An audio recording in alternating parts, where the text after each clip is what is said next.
बिस्मिल्लाहिर्रहमानिर्रहीम। अस्सलाम वालेकुम। कैसे हैं आप सब लोग? आपके इस प्यार का बहुत बहुत शुक्रिया। अच्छा, आज हम बात करने वाले हैं जब आपके बच्चों में ज़्यादा या कम एज डिफरेंस हो और वो फील करने लगे कि हमारी जगह किसी और ने ले ली है, तो उसको हम कैसे मैनेज करें। आधा घंटा या 1 घंटा या 2 घंटे मैक्सिमम जितना भी आप दे सकते हैं, आपको क्वालिटी टाइम बच्चे के साथ स्पेंड करना है। जैसे कि इस वक्त मैं फारिस के साथ स्पेंड कर रही हूँ। नंबर 2, आपने दोनों बच्चों को 1-on-1 लेना है। मतलब आपने कभी भी इनके बीच में किसी को ज़्यादा और किसी को कम इम्पोर्टेंस नहीं देनी। मतलब अगर आप एक बच्चे को हग कर रहे हैं तो आपको दूसरे बच्चे को भी गले लगाना है। नंबर 3, आपने उनके इंटरेस्ट के बारे में बहुत जानना है। भले बच्चा कितना भी छोटा क्यों ना हो, आपने देखना है कि उसका इंटरेस्ट किस चीज़ में है और फिर आपने उसको उस इंटरेस्ट के हिसाब से लेकर चलना है। नंबर 4, कभी भी बच्चे को कंपेयर मत कीजिएगा कि ये ऐसे कर रहा है तो आप ऐसे क्यों नहीं कर रहे हो। और सबसे ज़रूरी बात, सडन रिएक्शन आपने नहीं देना है। ये कुछ ऐसी बातें हैं जिनका हम ख्याल रखकर बच्चों को ये बता सकते हैं कि वो हमारे लिए इक्वली इम्पॉर्टेंट है और हमारी ज़िंदगी में उनकी बराबर हैसियत है। ये तो हमने बोलना ही नहीं है, आपने बस उसे बताना है कि आप उनके लिए कितने इम्पॉर्टेंट है, आप क्या फ़ील करते हैं। आपने बेसिकली सिर्फ अपने बच्चे को प्यार दिखाना है। चलिए, बातें करते करते अब बना लेते हैं red pasta. Red sauce pasta बनाने के लिए आपने सबसे पहले पास्ता बॉईल कर लेना है। पास्ता को मैंने 1 कप पास्ता में 2 कप पानी डालकर उसी पानी को सोक कर लिया है, उसको ड्रेन नहीं किया है। ये पास्ता यूजुअली मुझे जब जल्दी से कुछ बनाना होता है ना, तो मैं ये बनाती हूँ।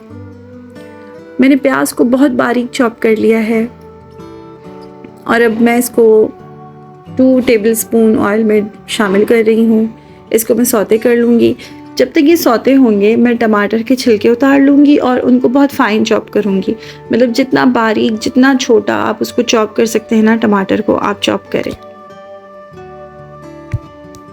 अच्छा, मेरे हस्बैंड कह रहे थे मुझे कि तुम वीडियोस बनाती हो तो तुम नए बर्तन क्यों नहीं लेती हो।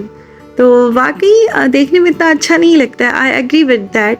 लेकिन जब मेरा चैनल मोनेटाइज हो जाएगा और मैं अर्न करने लगूँगी तो मैं पहला खर्चा इसी पे करूँगी। फ़िलहाल मेरे ख़्याल से इतना बजट नहीं है मेरे पास। अच्छा, मैंने टमाटर को शामिल कर लिया है। इसके साथ मैंने कुछ मसाले भी शामिल किए हैं।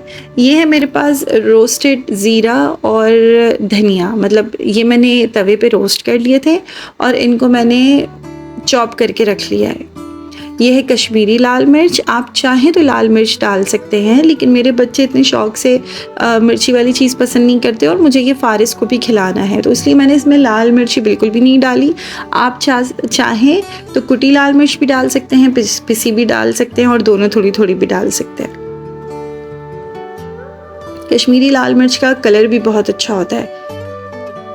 ये मैंने स्वीट सॉस डाला है, ये ऑप्शनल है, अगर आपके पास है तो डालें।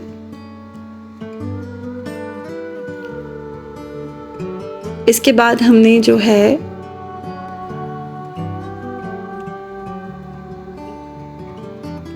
सोया सॉस शामिल किया है। सोया सॉस और चिली सॉस मेरे पास नेशनल का है, आप कोई भी ब्रांड यूज कर सकते हैं।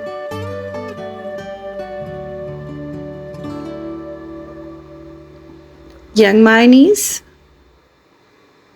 अच्छा, इसके साथ आप केचप और चिली सॉस, जो गार्लिक सॉस होता है, वो भी शामिल कर सकते हैं। मेरे पास इस वक्त ग्रॉसरी बिल्कुल एंड पर है और मुझे ग्रॉसरी करने जाना है, लेकिन मैं बिजली के बिल का वेट कर रही हूँ। जब तक बिजली का बिल नहीं आएगा मैंने डिसाइड किया मैं ग्रॉसरी नहीं करूँगी, क्योंकि मैं बिल्कुल आउट ऑफ बजट हो जाती हूँ। पहले मुझे पता चले कि इस दफ़ा क्या बम फूटना है, उसके बाद ही मैं ग्रॉसरी करने जाऊँगी। तो मेरे पास फ़िलहाल केचप वगैरह ख़त्म हुआ है। मैं इसी तरह से पास्ता बनाती हूँ, जो कुछ घर में होता है वो सब डाल देती हूँ। अच्छा, जब बिल्कुल अच्छी तरह प्योरी फॉर्म में आ गया तो मैंने इसमें थाइम पाउडर और ऑरिगेनो पाउडर शामिल कर दिया है। थाइम और ऑरिगेनो पाउडर मैक्रोनीज़ में एक अलग ही फ्लेवर लाते हैं, तो ये मैं ज़रूर शामिल करती हूँ। इसकी क्वांटिटी 1/2 टीस्पून जितनी मैंने शामिल की है।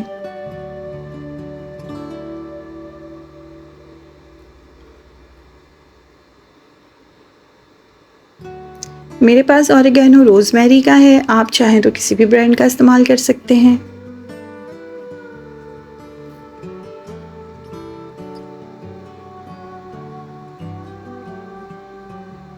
ये थोड़ा ज़्यादा हो गया था तो मैं वापस डाल रही हूँ।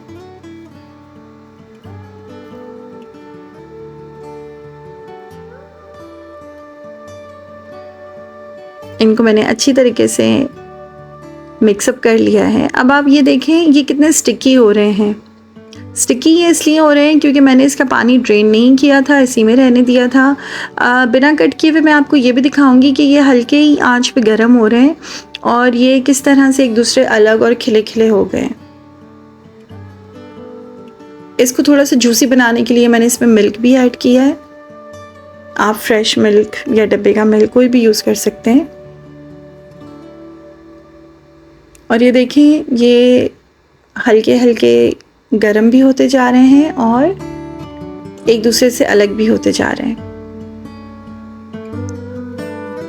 अच्छा, आप चाहें तो इसमें चिकन इस टाइम पर बॉयल चिकन या फिर चिकन टिक्का के जो पीसेस होते हैं उनको भी कट करके डाल सकते हैं।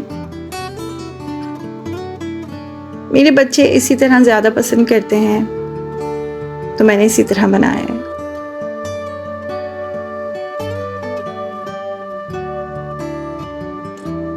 और बस हमारा रेड सॉस मैकरोनी पास्ता तैयार है। आप इसको ज़रूर ट्राई कीजिएगा, ये बहुत मज़े का बनता है। और फिर इसका लुक कुछ इस तरह से आता है। ये मेरे बच्चों का फेवरेट है। आप चाहें तो इस टाइम पे क्रश चीज़ भी डालकर सर्व कर सकते हैं। मेरे पास था नहीं तो मैंने किया नहीं। अब आते हैं अपने व्लॉग की तरफ। दिन में जब बहराम सो रहे थे उस वक्त वो पूरा आधा पौना घंटा जब बड़े बच्चे स्कूल में थे मैंने फ़ारिस के साथ स्पेंड किया। जो उसके इंटरेस्ट बेसिकली टाइम के साथ चेंज होते हैं तो फिर वो टाइम मैं उसी हिसाब से उसके साथ स्पेंड करती हूँ। ये टाइम है रात का। रात में जब सो जाते हैं ना सब लोग तो उस वक्त मैं और बहराम हम लोग क्वालिटी टाइम स्पेंड करते हैं। बहराम टीथिंग पीरियड में है और क्रॉल करने की कोशिश में है तो बस इस टाइम हम प्रैक्टिस करवाते हैं इनको क्रॉलिंग की। बच्चा कितना भी छोटा हो मगर यकीन मानिए उसको फील होता है कि आप उसको टाइम दे रहे हैं या नहीं दे रहे हैं। आप चाहे 5 मिनट स्पेंड करें, 10 मिनट करें, 15 मिनट करें, लेकिन हर बच्चे को क्वालिटी टाइम चाहिए होता है। इसके अलावा बात करते हैं जिनके पास बिग एज डिफरेंस है, जैसे कि मरियम मिकाइल और फ़ारिस और बहराम, इन दोनों में बिग डिफरेंस है। तो मुझे ये भी देखना पड़ता है कि कहीं बड़े बच्चे जो हैं वो छोटे बच्चों के साथ इनसिक्योर तो नहीं फील कर रहे हैं। तो उन चीज़ों को भी मैं लेकर चलती हूँ। कैसे लेकर चलती हूँ?